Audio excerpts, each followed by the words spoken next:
Samantha, eu sou estudante, eu tenho muito interesse em como o cérebro funciona, como o cérebro trabalha, então eu estou estudando isso. Eu cheguei no livro de Antônio Damasio, que é O Erro de Descartes, Emoção, Razão e o Cérebro Humano. Eu já tinha ouvido falar desse livro, mas eu nunca tinha lido. Mas em todos os outros conteúdos que eu leio, sempre tem referência a esse livro, sempre tem referência a esse autor. Então, eu queria compartilhar sobre o que eu entendi, sobre o que foi importante para mim essa leitura. Eu acredito que as emoções são um componente muito importante pra gente ser pessoas melhores. E aí o autor vem falando que as emoções são indispensáveis para nossa vida racional e eu achei isso fantástico.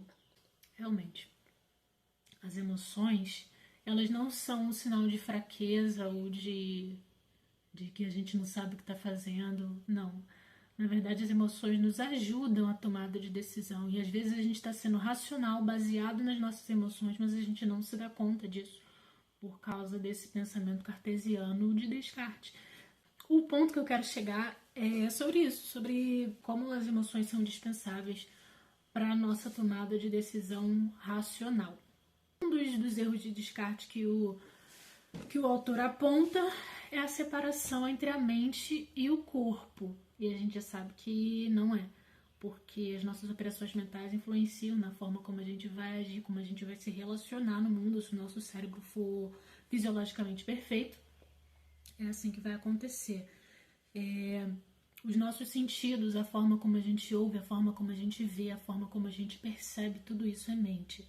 Tudo isso é emocional, tudo isso está ligado em como nós fomos criados, tudo isso está ligado em como a gente vê a vida, a nossa percepção, né? Muita coisa que a gente acha que é racional, na verdade é emocional. Mas esse livro me pareceu muito interessante. O nosso lado racional não sabe tudo, não sabe o tempo todo como agir em determinadas situações, e é o nosso emocional que vai ditar certas regras que sem as emoções a gente não seria humano. A partir dessa observação, o autor sugere o déficit no comportamento emocional como causa da dificuldade em tomar decisões racionais. Segundo ele, a razão por si só não sabe quando começar ou parar de avaliar custos e benefícios para uma tomada de decisão. É o quadro referencial das nossas emoções que seleciona as opções. Essa questão das opções também é muito interessante quando a gente abre o leque de possibilidades, né? Quando a gente está muito focado na razão, talvez a gente não veja várias saídas boas para o futuro. Né? As nossas emoções são como um leme, tanto dos sentimentos quanto para as nossas escolhas pessoais. E aqui, quando ele diz a partir dessa observação, é porque ele narra um quadro do Phineas Gage, que ele foi atingido por uma lança na cabeça, que acertou aqui o frontal dele, e ele não morreu, mas ficou com déficits grandes no comportamento. E o caso desse homem é estudado dentro da biologia, assim, muitos estudos foram feitos, muita coisa foi possível a partir desse incidente com essa pessoa. E aí o livro ele fala sobre a hipótese do marcador somático. É um dos objetivos centrais do livro. Essa hipótese é uma elaboração neuropsicológica da teoria da emoção de William James. Segundo Damasio, existem emoções primárias e secundárias. Acho que é isso aqui. Do marcador somático são as emoções primárias e secundárias e sentimentos associados às emoções. As emoções primárias envolveriam disposições inatas para responder a certas classes de estímulos, controladas pelo sistema límbico. As emoções secundárias seriam aprendidas e envolveriam categorização de representações de estímulos associados a respostas passadas avaliadas como boas ou ruins.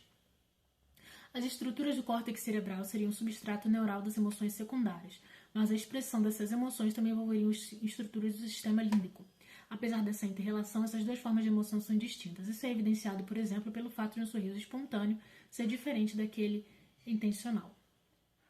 Desta forma, a emoção está intimamente associada à memória, ou seja, o contexto que ela é adquirida na experiência individual. Como aquelas emoções se desenvolveram, né, no nosso sistema primário e secundário. Existem evidências mostrando uma sobreposição de substratos neurais subjacentes à memória e emoção. Essa hipótese tem sido sustentada por experimentos conduzidos por Damasio e colaboradores, demonstrando em pacientes com lesões do córtex frontal apresentam correlatos neurovegetativos quando experienciam uma emoção primária. Entretanto, eles não conseguem responder a imagens aterrorizantes mesmo quando sabem que essas imagens deveriam perturbá-los. Mais intrigante ainda foi o resultado de experimentos em que esses pacientes demonstraram ser incapazes de se comportar racionalmente numa situação de jogos de apostas, terminando em perdas enormes de dinheiro, ou seja, uma falha de julgamento de ações adequadas com relação ao futuro. As emoções são uma parte indispensável da nossa vida racional. Assim, ao contrário do que propõe Descartes e mesmo Kant, que o raciocínio deve ser feito de uma forma pura associada às emoções, na verdade, são as emoções que permitem o equilíbrio das nossas decisões. Bom, a partir das emoções é que a gente vai tomar decisões melhores, decisões mais racionais, avaliando perdas, avaliando ganhos, avaliando a situação de uma forma mais contextual e que seja melhor para o nosso futuro, né? Bom, o que eu tinha para falar é isso, que eu queria compartilhar aqui. Eu podia ter sintetizado ainda mais, mas é isso.